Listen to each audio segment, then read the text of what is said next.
दोस्तों, मैं हूं अमन कौशिक और बात करते हैं फिर से एक बार ग्लोवर टेशिरा वर्सेस ज़िरी पोहास्का फाइट के बारे में, जो कि लग रहा है शायद कि इस साल की अब तक की fight of the year contender है। अ, बहुत सारे टॉपिक्स दोस्तों हैं बात करने के लिए इस फाइट से। लेकिन सबसे पहले बात करते हैं कि फाइट में हुआ क्या।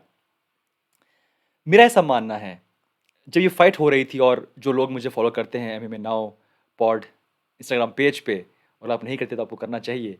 अ, वहाँ पे ये बात मैं जब लिख रहा था कि ज़ेरी पोहास्का राउंड 2 में लगा थोड़े से थक गए हैं। He was tired.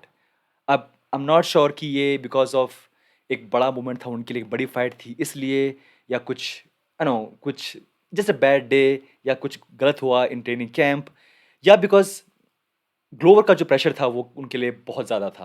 I am not sure, but मुझे लगा शायद कि राउंड 2 के आस-पास या राउंड 2 के बीच में थोड़े से वो थक गए हैं। जो जो वो स्ट्राइक्स लैंड कर रहे हैं, जो कि वो पावर है वो उतनी नहीं है जितनी कि उनकी होती है नॉर्मली। अगर उनकी आप पिछली फाइट्स देखें, so he has lot of power, he has lot of power. और ये बात साफ है कि ग्लोवर ग्लोवर टेशिरा एक बहुत ही सॉलिड फाइटर हैं। आई मीन चिन जो उनके पास है इस एज में भी, वो कुछ बहुत क्लियर स्ट्रेट पंच, क्लियर स्ट्रेट स्ट्राइक्स खा गए रिपोहास्का की, बिना नॉकआउट है या नॉकडाउन हुए, जो कि बहुत ही एक एक बड़ी बात है। जो मेन पॉइंट है इस फाइट का, जो कि शायद सबसे बड़ा पॉइंट है, वो ये कि एक पॉइंट पे ग्लोवर ने हर्ट किया था जिरी को यूजिंग पंचेस, और वो एक मोमेंट था जहाँ लगा कि जिरी ऑलमोस्ट नॉकआउट हो चुके हैं, एक पंच और शायद वो गिर जाएंगे। और उस टाइम पे बजाय फॉलो अप पंचेस फेंकने के, बजाय और स्ट्राइक मारने के, ग्लोवर ने किया अटेम्प्ट गिलेटिन चोक। और जैसे ही वो नीचे गिरे वो फिसल गए, और अब जिरी उनके ऊपर थे, ग्रिप नहीं थी, पसीना आ रहा था, और फिर पासा पलट गया। एक ये बहुत की मिस्टेक थी, एक बहुत बड़ी मिस्टेक थी जो कि ग्लोवर ने की इस फाइट के अंदर। एंड आई एम श्योर, अगर आप फाइट को फिर से देखेंगे तो बहुत सारे ऐसे मोमेंट भी हैं जहाँ पे मुझे लगा कि शायद ये मिस्टेक कर रहे हैं।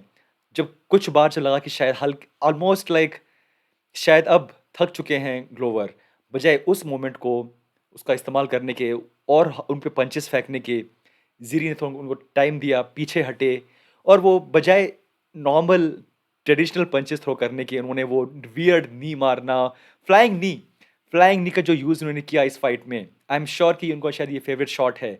बट 5 में से कम या 10 में से 5 बार ग्लोवर ने उनको कैच कर लिया जब वो ये फ्लाइंग नी फेंक रहे थे। और वो बहुत बड़ी गलती थी जो कि बार-बार कर रहे थे यूरी पोहास्का। तो लाइक आई सेड, दोनों फाइटर्स ने गलतियाँ की अपनी तरफ से, बट जो गलती थी बाय ग्लोवर वो बहुत ही साफ थी कि यार ये फाइट खत्म होने वाली है, ज़िरी बिल्कुल लड़खड़ा गए हैं, और आप बजाय उनको 1-2 पंच और मारने के, आपने जंप करके उनको गिलेटिन में डाला और फिर फिसल गए। अब आप नीचे हो, ज़िरी आपके ऊपर हैं। वो एक बहुत बड़ा मोमेंट था, नो डाउट। बट दोस्तों, ओवरऑल ये जो पूरी फाइट थी, किसी ने ये शायद नहीं सोचा था कि लास्ट में जाके ज़िरी पोहास्का सबमिट करेंगे ग्लोवर को। हम उल्टी बात कर रहे थे कि ऑब्वियसली ग्रिप हट जाती है ग्राउंड के ऊपर तो ग्लोवर के पास बहुत सारी एडवांटेज है। बट इतने थक गए थे दोनों फाइटर, और जो लोग बार बार कह रहे हैं कि जिस तरीके से ये ग्रिप बनाई उन्होंने, जो सबमिट किया, एक not a very good form, but क्योंकि इतने थक चुके थे already Glover, he just submitted. But दोस्तों, this is a was a very very good fight, there is no doubt. मेरे हिसाब से फाइट ऑफ द ईयर है अब तक की। चाहे गलती, ऑब्वियसली दोस्तों ऐसी बड़ी फाइट्स में ऐसा होता है। Glover, and respect for both fighters, Glover इस एज में भी टक्कर दे रहे हैं, नॉट टक्कर नहीं बल्कि ऑलमोस्ट फिनिश कर रहे हैं यंग फाइटर्स को। और जिरी पोहास का, आई मीन कितनी बार वो नीचे गिरे, बट बिकॉज उन्होंने शायद प्रिपरेशन की है अपनी फाइट कैंप में कि यार मुझे कैसे बचना है इनके चोक से, इतनी होल्ड से, सबमिट नहीं कर पाए ग्लोवर जीरी को भी। तो both fighters did absolutely good job, लेकिन both fighters did lot of mistakes as well. और इसलिए ये फाइट एक इतनी, जब ये फाइट हो रही थी आई फेल्ट कि यार ये क्या फाइट है। आई मीन दोनों ही फाइटर्स दिखा रहे हैं कि वो कितने हंग्री हैं फॉर दिस विन, और गलती भी कर रहे हैं एट द सेम टाइम। तो बहुत ही एक बड़ी फाइट।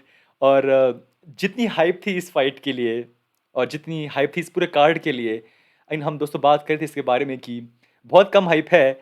लेकिन फाइट जिस हिसाब से हुई, आई मीन जो नेक्स्ट फाइट होगी, चाहे वो हो ज़ीरी की या हो फॉर ग्लोवर, सब लोग वो फाइट दोस्तों देखना चाहेंगे। एंड हू नोज़, क्या पता जो ये रीमैच है, ये फिर से ये रीमैच हो जाए आगे जाके। थोड़े कम कम है चांसेस मेरे हिसाब से। नॉर्मली यूएफसी शायद कोशिश करेगी कि यार थोड़ा-सा और टाइम दे, ज़िरी पोहास्का को एक कुछ हल्के से फेयरवेल फाइट्स दे। I mean no disrespect, Jiri is champ और definitely there is no doubt कि he is solid guy. But शायद यूएफसी को लगा हो कि यार शायद हमने जल्दी इस बंदे को आगे धकेल दिया, क्यों ना उसको थोड़ा-सा और टाइम दिया जाए। अगर यहाँ पे फिर से रीमैच दें अगेंस्ट ग्लोवर, हू नोज़ क्या होगा। बट फॉर ग्लोवर शायद वो करेंगे पुश कि अब 42, 43 इयर्स ओल्ड, जल्दी से जल्दी रीमैच मिले और शायद फिर से वो चैम्प बने। दोस्तों जो भी हो, दिस वाज़ द फाइट जो कि शायद हम बार-बार देख के खुश होंगे। और और ये मैं बात कर रहा था मेरे एक दोस्त से कि क्या ये जो कार्डियो था ग्लोवर का, इमेजिन कि जितने बॉडी शॉट्स थ्रो कर रहे थे ज़िरी, एक वो बड़ा बड़ा फैक्टर था वो।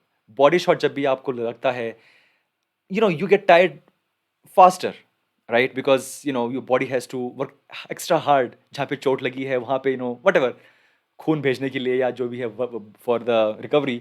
बट यस, एक बड़ा फैक्टर था कि जो फाइटर दोनों थक गए, दोनों ने डेफिनेटली शायद नहीं सोचा होगा कि ये फाइट इतनी लंबी जाएगी, और इसलिए शायद वो अपना बेस्ट कर रहे थे हर हर फाइट में, हर राउंड में।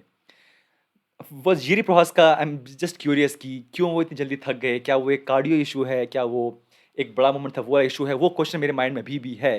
बट फॉर ग्लोवर, हाँ, it makes sense, 42 years old, बहुत सारे उन्होंने स्ट्राइक्स खाई बिल्कुल on on body, and obviously Jiri बहुत हार्ड हिट करते हैं। I mean I am really happy, मतलब नो एक्सक्यूज़, बट ये बहुत ही एक बेहतरीन फाइट थी। अगर कोई मेरे घर पे उस दिन कोई आए, बोले मुझे कोई फाइट दिखाओ, तो मैं शायद यही फाइट उनके लिए प्ले करूँगा। दोस्तों anyway, amazing fight, and happy for Jiri Prochazka, happy for even Glover, क्योंकि वो फाइट हार तो गए, बट फिर भी जो फैंस उनको देखा कि यार इस टाइम पे भी, इस एज में भी this guy is like absolutely best.